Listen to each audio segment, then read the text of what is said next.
کیا گیا، یہ تو ہمارے اکابر علماء کا طفیل ہے، ان حضرات کی کوششوں کا نتیجہ ہے کہ جب ملک آزاد ہوا تبھی سے وہ طبقہ زور دے رہا تھا کہ اس ملک کو سیکولر نہیں رکھا جائے اور اس ملک کا دستور سیکولر نہ بنایا جائے، بلکہ یہ ہندو راشٹر جو ہے اس کو ہندو راشٹر کے طور پر اس کا قیام عمل میں لایا جائے۔ شروع سے وہ مستقل اس کے لیے زور لگا رہے تھے، لیکن ہمارے اس وقت کے جو اکابر علماء ہیں ان حضرات کی کاوشوں کا نتیجہ ہے کہ پورا زور ان علماء نے لگایا اور اس جو ہے مٹھی بھر طبقے کی جو ہے خواہش پوری کرنے میں یہ لوگ رکاوٹ بنے، اور اس طرح سے ہمارا ملک جو ہے ایک سیکولر ملک کی حیثیت سے یہ پروان چڑھا اور اس کا دستور ایک سیکولر دستور جو ہے دستور کے طور پر متعارف ہوا کہ جہاں ہر مذہب سے تعلق رکھنے والے کے لیے اپنے مذہب پر عمل کرنے اور اپنے مذہب کی جو ہے تبلیغ کرنے کی بھرپور جو ہے اجازت ہے۔ میرے معزز بھائیوں بزرگوں، یہ فرقہ پرستوں کا جو ایک مٹھی بھر طبقہ ہے، یہ طبقہ روز اول سے اس طبقے کی آنکھوں میں اگر کوئی چیز کھٹک رہی تھی تو وہ اسلام اور مسلمان،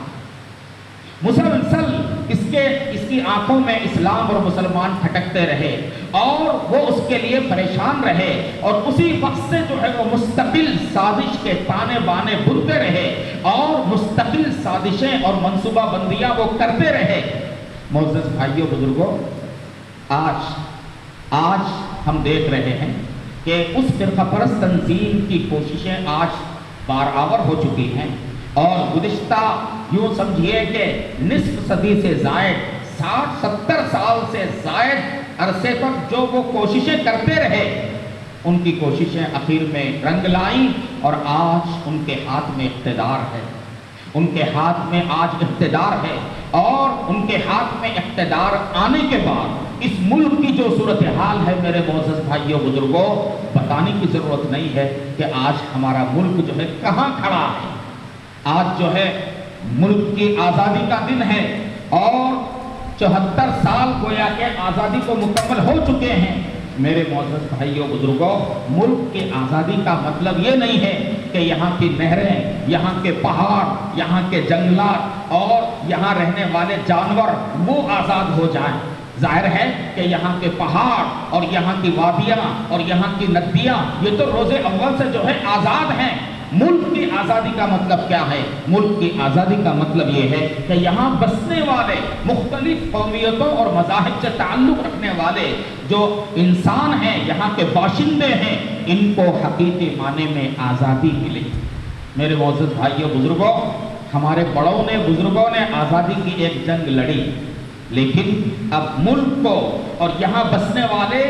تمام سیکولر طبقات کو، چاہے ان کا تعلق کسی بھی مذہب سے کیوں نہ ہو، اب ان طبقات کو آزادی کی ایک اور جنگ لڑنی باقی ہے، آزادی کی ایک اور جنگ لڑنی باقی ہے۔ آج ہمارا ملک دیکھنے کو تو آزاد نظر آتا ہے، مگر ہمارے ملک میں میڈیا آزاد نہیں ہے، ہمارے ملک میں مختلف جو ہے نا قومیتوں سے مذاہب سے تعلق رکھنے والی اقلیتیں آزاد نہیں ہے، آج ہمارا ملک کرپشن سے آزاد نہیں ہے، آج ہمارے ملک کے اندر میرے معزز بھائیوں بزرگوں یہاں کے جتنے اہم شعبے ہیں وہ جکڑے ہوئے ہیں، پابندیوں کے اندر، بیڑیوں کے اندر جکڑے ہوئے ہیں۔ آج کی فرقہ پرست طاقتیں یہ پورے ملک کو تباہی کی طرف لے جا رہی ہیں، اور بالخصوص یہاں کی جو سب سے بڑی اقلیت ہے مسلمانوں کی شکل میں اور امت مسلمہ کی شکل میں، اس اقلیت کو ٹارگٹ کر کے میرے معزز بھائیوں بزرگوں وہ یہ برملا کھلے عام وہ اعلان کر رہے ہیں کہ اس ملک میں بسنے والے جتنے مسلمان ہیں یہ سارے کے سارے پہلے ہندو تھے، اس لیے ان کی گھر واپسی اور پھر جس غیر مسلم بچے سے اس نے نکاح کیا ہے اس کا نام اور پتہ، ایک پوری جو ہے 19 مسلمان لڑکیوں کی فہرست دی گئی ہے کہ وہ ساری مسلمان لڑکیاں جو ہے غیر مسلموں سے انہوں نے کیا کر لیا، نکاح کر لیا، اور اپنے ایمان سے وہ مکمل طور پر جو ہے نا پھر چکی ہیں۔ میرے معزز بھائیوں بزرگوں، روزانہ اس قسم کے واقعات پیش آ رہے ہیں، ہفتہ سطح پر اور ماہانہ سطح پر تو جو ہے نا دسیوں اور بیسیوں اس قسم کے جو ہے واقعات پیش آ رہے ہیں۔ ان بہت سارے واقعات میں سے کچھ واقعات نمایاں ہو جاتے ہیں، میڈیا میں جو ہے ان کی شہرت ہو جاتی ہے۔ ابھی حال ہی میں جو ہے مدھیہ پردیش کی ایک لڑکی رضوانہ، جس نے اپنے غیر مسلم دوست سے نکاح کیا تھا، غیر مسلم دوست سے نکاح کیا تھا، اور نکاح کرنے کے بعد جو ہے دونوں زندگی گزار رہے تھے۔ اس نے جو ہے اپنے غیر مسلم شوہر سے جو ہے نا یعنی کہیں تفریح کرانے کا مطالبہ کیا، تو اس کا غیر مسلم جو ہے شوہر، اس نے اس کو جو ہے قتل کر دیا۔ اخبارات میں جو ہے اس کی جو ہے اس کی تصویر آئی ہے۔ اسی طرح سے علی گڑھ سے تعلق رکھنے والی ایک جو ہے لڑکی کا واقعہ بھی حال ہی میں پیش آیا۔ ایک اور لڑکی جس کا نام افسانہ ہے، اس کا افسانہ اتنا بھیانک ہے کہ ہم اس کا تصور بھی نہیں کر سکتے۔ میرے معزز بھائیوں بزرگوں، غور کیجئے، جس ملک میں ہمارے بزرگوں نے اس ملک کو جو آزاد کرایا، صرف یہاں رہنے کے لیے اور کھانے پینے کے لیے اور اپنے جان کے تحفظ کے لیے، صرف جو ہے اس کے لیے اس ملک کو آزاد نہیں کرایا تھا۔ ہمارے بزرگوں نے، علماء نے اس ملک کو اس لیے آزاد کرایا تھا کہ یہاں اس ملک کے اندر مسلمان اپنے دین کے ساتھ، اپنے ایمان کے ساتھ، اپنی شریعت کے ساتھ اور اپنے جو ہے اسلامی تشخص کے ساتھ مسلمان یہاں جو ہے زندگی گزار سکیں، مسلمان اپنے دین اور اسلامی تشخص کے ساتھ زندگی گزار سکیں۔ اس مقصد کے لیے ہمارے بڑوں نے قربانیاں دی اور ہمارے بڑے جو ہے تختہ دار پر لٹک گئے۔ آپ کو معلوم ہے کہ آزادی کی جنگ میں کیا صورتحال پیش آئی۔ علماء نے یہاں تک، مورخین نے لکھا ہے کہ چاندنی چوک سے لے کر، دلی کی چاندنی چوک سے لے کر لاہور تک کوئی درخت ایسا نہیں تھا کہ جس پر کسی نہ کسی جو ہے عالم دین یا مسلمان کی لاش جو ہے لٹکی ہوئی نہ ہو۔ اتنا جو ہے علماء کو شہید کیا گیا اور عام مسلمانوں کو بھی جو ہے ہزاروں کی تعداد میں جو ہے شہید کیا گیا۔ میرے معزز بھائیوں بزرگوں، ہم اچھی طرح اس کو یاد رکھنا چاہیے۔ عام تصور یہ ہے کہ ملک کی آزادی کی جنگ کا آغاز 1857 سے ہوا، لوگ عام طور پر یہی سمجھتے ہیں۔ بات ایسی نہیں ہے۔ 1857 سے جو ہے نا یہ ملک کی آزادی کی جنگ شروع نہیں ہوئی، بلکہ اس کا آغاز 1799 میں اس وقت ہوا جب ٹیپو سلطان شہید انگریزوں کے ساتھ لڑتے لڑتے جب شہید ہو گئے، تو وہیں سے جو ہے اس کا آغاز ہو گیا، وہیں سے اس کا آغاز ہو گیا۔ میرے معزز بھائیوں بزرگوں، پھر آگے بڑھ کر جب جو ہے نا ٹیپو سلطان کی شہادت ہوئی، انگریز نے اعلان کروا دیا، یہ اعلان کروا دیا کہ خلق خدا کی، ملک بادشاہ کا، لیکن آج سے حکم ہمارا ہوگا اور اختیار اور سلطنت جو ہے وہ ہماری ہوگی۔ جب یہ اعلان ہوا تو حضرت شاہ عبدالعزیز رحمۃ اللہ علیہ نے فتویٰ صادر کر دیا اور کہا، یہ اعلان کیا کہ آج ہمارا ملک غلام ہو چکا ہے اور ملک کے ہر مسلمان پر اپنے ملک کو انگریزوں سے آزاد کرنے کے لیے جہاد کرنا فرض ہے۔ شاہ عبدالعزیز رحمۃ اللہ علیہ نے جب یہ فتویٰ نکالا اور یہ فتویٰ دیا تو انگریزی اقتدار رکھنے والوں نے ان کو بہت زیادہ تکلیفیں پہنچائیں، ان کی جائیداد خرق کر دی گئی اور ان کو زہر دینے کی کوشش کی گئی اور اسی طرح سے ان کو دلی سے ملک بدر کر دیا گیا۔ مگر یہ اللہ کے بندے اور یہ سچے مخلص عالم دین، انہوں نے سارے خطرات کو مول لیا اور یہ فتویٰ دے کر خاموش نہیں رہے، بلکہ انہوں نے ایک جماعت کو تیار کیا جو ان کے بعد آزادی کی جنگ کو آگے بڑھا سکے۔ چنانچہ حضرت شاہ عبدالعزیز رحمۃ اللہ علیہ کے شاگردوں میں دو شاگرد، میرے معزز بھائیوں، حضرت سید احمد شہید بریلوی اور حضرت شاہ اسماعیل شہید، یہ دو ایسے جو ہے شاگرد پیدا ہوئے کہ انہوں نے فتوے کے مطابق آزادی کی جنگ کو آگے بڑھایا اور ملک بھر میں جا کر لوگوں سے بیعت کیا، جہاد پر جو ہے بیعت کیا، اور یہ سلسلہ اس طرح سے آگے بڑھتا گیا یہاں تک کہ بالاکوٹ کے میدان میں انگریزوں سے جنگ ہوئی، جس جنگ کے اندر جو ہے یہ خود بھی شہید ہوئے اور ہزاروں مسلمان شہید ہوئے۔ جب یہ واقعہ پیش آیا تو اس واقعے کے بعد اور ملک کی آزادی کی اس پہلی جنگ کے بعد تب جو ہے نا اور لوگوں میں شعور پیدا ہو گیا۔ اب علماء کرام سارے ملک کے اندر پھیل گئے اور لوگوں کے اندر انگریز سے لڑنے کے لیے انہوں نے کیا کیا، سارے لوگوں کے اندر شعور پیدا کیا اور باقاعدہ لوگوں کو جو ہے اکٹھا کرنے لگے اور ان کو ابھارنے لگے. آخر کار 1857 کی جنگ پیش آئی. 1857 کی جنگ پیش آئی جس کے اندر جو ہے نا زبردست شکست ہوئی اور مسلمان بڑی تعداد میں شہید ہوئے. اب اس کے بعد مسلمانوں کے ساتھ غیر مسلم بھی جو ہے آزادی کی تحریک میں شامل ہونے لگے. میرے معزز بھائیوں بزرگوں، ہم اس ملک میں کرایہ دار نہیں ہیں. ہم اس ملک میں جو ہے دوسرے درجے کے شہری نہیں ہے. یہ ملک شروع سے ہمارا رہا ہے. اس ملک کے اندر ہمارے اسلاف کی قربانیاں رہی ہیں. اس ملک میں مسلم بادشاہوں نے 800 سال جو ہے ان کی حکومت رہی ہے اور انگریزوں نے اس ملک کو مسلمانوں سے چھینا ہے. اس لیے مسلمانوں کو اس کا زیادہ درد تھا اور تکلیف تھی کہ یہ ملک جو ہے ہم سے چھینا گیا. تو سب سے زیادہ مسلمانوں نے ملک کی آزادی میں جو ہے حصہ لیا اور ملک کو آزاد کرانے کے لیے مسلمانوں نے جتنا خون بہایا دوسروں نے اتنا پسینہ بھی جو ہے نہیں بہایا. میرے معزز بھائیوں بزرگوں، اتنی ساری قربانیاں ہمارے بڑوں نے اس لیے دی تھی کہ آج ہماری نئی نسل کو مرتد کر دیا جائے، ان کے ایمان کو علل اعلان جو ہے ایمان کو چیلنج کیا جائے اور کھلے عام جو ہے کہا جائے کہ اتنے برسوں میں ہم اتنے مسلمانوں کو مرتد کریں گے. ابھی جو ہے سوشل میڈیا پر ایک اور رپورٹ آئی ہے، پونم پانڈے نامی ایک صحافی ہیں، ان کی رپورٹ آئی ہے کہ جس میں جو ہے RSS کی جو ذیلی تنظیم ہے ہندو جاگرن منچ، اس نے یہ اعلان کیا کہ آنے والے 6 مہینوں کے اندر ہم 2100 مسلم لڑکیوں کو مرتد بنائیں گے. 2100 مسلم لڑکیوں کو مرتد بنائیں گے. میرے معزز بھائیوں بزرگوں، سوچنے کی بات ہے. کھلے عام یہ کام ہو رہا ہے اور پوری منصوبہ بندی کے ساتھ یہ کام ہو رہا ہے. باقاعدہ RSS اور اس کی ذیلی تنظیموں کی جانب سے جو ہے نا غیر مسلم نوجوانوں کو اس کے لیے تیار کیا جا رہا ہے اور ان نوجوانوں کو انعام کا اعلان کیا گیا ہے کہ اگر کوئی نوجوان کسی مسلمان لڑکی کو مرتد کر کے اس سے شادی کر لیا تو اسے کئی لاکھ روپے انعام میں دیے جائیں گے اور اس کا مکمل تحفظ کیا جائے گا اور ہر طرح سے جو ہے اس کی حفاظت کی جائے گی. میرے معزز بھائیوں بزرگوں، مستقل ذیلی تنظیمیں اس پر کام کر رہی ہیں اور بڑے جو ہے نا منصوبہ بند طریقے سے کام کر رہی ہیں. اور دوسری طرف ہم مسلمانوں کا حال کیا ہے؟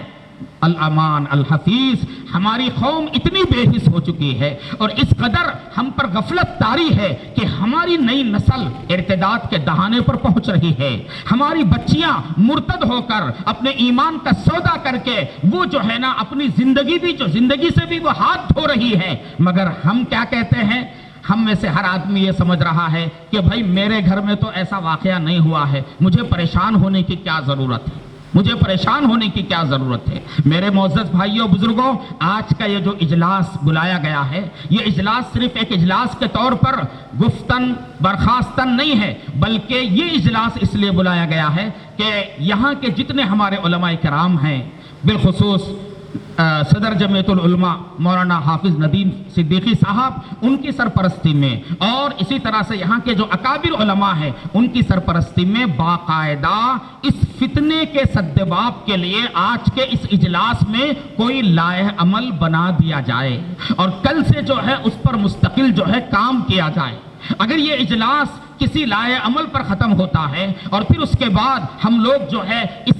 اس فتنے کے سدباب کے لیے، ارتداد کے اس سیلاب کو روکنے کے لیے، میرے معزز بھائیوں، ہم اگر تیار ہوتے ہیں اور اس کے لیے ہم عملی قدم اٹھاتے ہیں تو یاد رکھیے آج کا ہمارا یہاں بیٹھنا اور اس اجلاس کا اہتمام کرنا یہ سب جو ہے فائدے میں ہے اور کامیاب ہے. اور اگر ایسا نہیں ہوتا ہے بلکہ ہم جو ہے صرف ایک جلسے میں شرکت کر کے پھر ہم منتشر ہو جائیں اور ہمارے کانوں پر جو تک نہ رہیں گے، ہمیں احساس تک نہ ہو، ہم اس پر مطمئن رہیں کہ بھئی یہ طوفان اور یہ سیلاب میرے گھر تک تو نہیں آیا ہے، تو میرے معزز بھائیوں ایسے اجلاس کا کوئی فائدہ نہیں ہوگا. اس لیے جتنے احباب یہاں آئے ہیں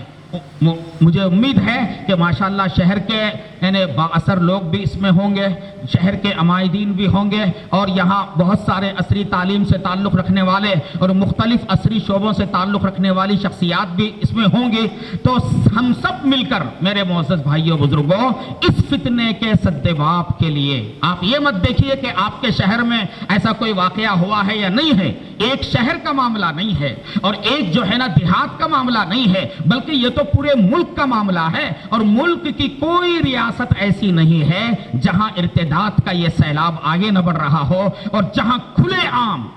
عام مسلمان بچیوں کو مرتد کرنے کی سازشیں نہ ہو رہی ہو۔ میرے معزز بھائیوں، کوئی علاقہ اس سے محفوظ نہیں ہے۔ جہاں بھی جائیے علماء کرام بیانات کے لیے، خطابات کے لیے، جلسوں میں شرکت کے لیے جس ضلع میں بھی پہنچتے ہیں اور جس شہر میں بھی پہنچتے ہیں، وہاں کے علماء بتاتے ہیں کہ بھئی ہمارے شہر میں اتنے دن ہو گیا فلاں مسلمان لڑکی جو ہے وہ غیر مسلم نوجوان کے ساتھ فرار ہو گئی۔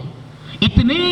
یہ واقعات اتنے پیش آ رہے ہیں میرے بھائیوں بزرگوں، سن کر کان پک گئے، اور کبھی تو مایوسی کی کیفیت جو ہے طاری ہو جاتی ہے، مگر ہمیں مایوس نہیں ہونا ہے۔ چیلنج ایک ہمارے سامنے ہے، اس چیلنج کا مقابلہ کرنا ہے، اس چیلنج کا مقابلہ کرنا ہے۔ یاد رکھیے کہ اجلاس جو کیا جاتا ہے وہ اصل میں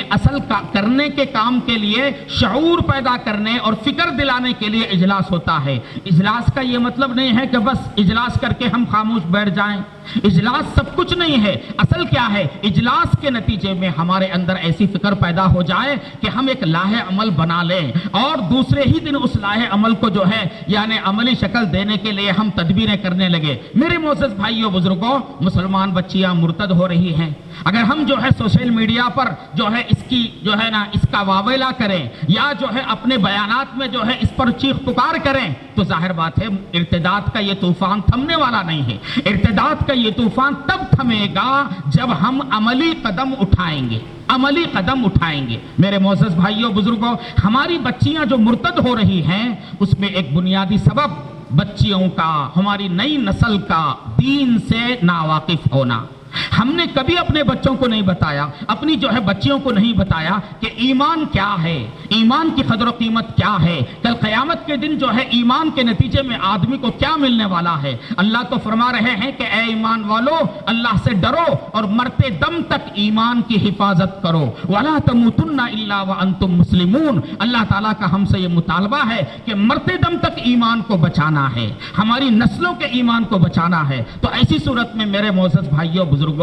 سوچئے کہ آج اکثر مسلم گھرانوں کی جو صورتحال ہے کہ بچیوں کو ہم عام طور پر دینی تعلیم نہیں دیا کرتے، ان کو گھر میں جو ہے دینی ماحول فراہم نہیں کیا جاتا، ان کو بتایا نہیں جاتا کہ ایمان کیا ہے، خدا و رسول کیا ہے، اور ایمان کے کیا جو ہے نتائج نکلنے والے ہیں، اور ایمان سے محرومی کے نتیجے میں آدمی کس قدر جو ہے نقصان میں مبتلا ہوتا ہے۔ ایک تو بچیوں کے اندر اور والدین کے اندر یہ شعور بیدار کرنے کی ضرورت ہے، اور دوسرے میرے معزز بھائیوں، مخلوط نظام تعلیم، آج کل کا جو مخلوط نظام تعلیم ہے، جہاں لڑکے اور لڑکیاں ایک ساتھ بیٹھتی ہیں، یہ مخلوط نظام تعلیم جب تک رہے گا اس طرح کے واقعات پیش آتے رہیں گے۔ اگر ہمیں اپنی بچیوں کی ایمان کی اگر فکر ہے تو ہمیں اپنی بچیوں کو مخلوط نظام تعلیم سے بچانا ہوگا، یا ایسا کوئی بندوبست کرنا ہوگا کہ یہ جو اختلاط کی جو صورت پیدا ہوتی ہے اس سے جو ہے ہماری بچیاں محفوظ رہیں۔ میرے معزز بھائیوں، ایک تو مخلوط نظام تعلیم ہے کالجوں میں، یونیورسٹیوں میں، اور دوسرے آج کل موبائل کی شکل میں ایک ایسی چیز ہر ایک کے ہاتھ لگ چکی ہے کہ یہ موبائل کے ذریعے سے آسانی سے جو ہے ربط پیدا ہو جاتا ہے، اور آسانی سے جو ہے یعنی غیر مسلم بچے مسلمان بچیوں سے رابطے میں آ جاتے ہیں، اور اس کے بعد جب معاملہ آگے بڑھتا ہے تو ماں باپ تب جو ہے ان کی آنکھیں کھلتی ہیں جب بہت بڑا حادثہ پیش آتا ہے۔ میرے معزز بھائیوں بزرگوں، مخلوط نظام تعلیم سے بچانے کے لیے مسلمانوں کے ادارے ہونے چاہیے، ہمارے کالجز ہونا چاہیے کہ ہمارے ایسے کالج ہوں کہ جہاں لڑکوں کے لیے الگ اور لڑکیوں کے لیے الگ جو ہے تعلیمی نظام ہو، اور اسی طرح سے ماں باپ کو اپنی بچیوں کی کڑی نگرانی کرنی پڑے گی۔ ایک طرف ان کی تربیت صحیح کرنا ہے، ان کو ایمان سے واقف کرانا ہے، بقدر ضرورت ان کو دینی تعلیم سے آراستہ کرانا ہے، اور دوسری دوسری طرف ان کی نگرانی کرنی ہے اور ان کو بالخصوص موبائل وغیرہ کے فتنے سے بچانا ہے۔ تو میرے معزز بھائیوں بزرگوں، کہنے کا مطلب یہ ہے کہ آج ہمارے معاشرے میں دینی تعلیم کی کمی ہے، اور اسی طرح سے بعض علاقوں میں غربت کا معاملہ ہے، اور اسی طرح سے بعض علاقوں میں مخلوط جو ہے نظام تعلیم کا اثر ہے۔ ان ساری چیزوں سے میرے بھائیوں وہ صورتحال پیدا ہو رہی ہے کہ ہمارے یہ جو فرقہ پرست ہیں، مٹھی بھر فرقہ پرست، یہ جو ہے اپنے نوجوانوں کو تیار کر کے باقاعدہ منصوبہ بند طریقے سے ہماری بچیوں کو نشانہ بنا۔ ایک طرف تو لو جہاد کا جو ہے نا پروپیگنڈا کیا جاتا ہے کہ مسلمان لڑکے غیر مسلم لڑکیوں کو محبت میں پھانس رہے ہیں، اور دوسری طرف اس کی آڑ میں یہ حرکت کی جا رہی ہے۔ لو جہاد یہ مسلمانوں کی طرف سے نہیں ہو رہا ہے، یہ تو فرقہ پرست جماعتوں کی طرف سے ہو رہا ہے، اور بڑی منصوبہ بندی کے ساتھ ہو رہا ہے۔ تو اس کے لیے میرے معزز بھائیوں بزرگوں، عملی قدم اٹھانے کے سلسلے میں سب سے پہلے یہ ضروری ہے کہ مثال کے طور پر یہ ہمارا شہر ہے، اس شہر کے اندر ہر محلے میں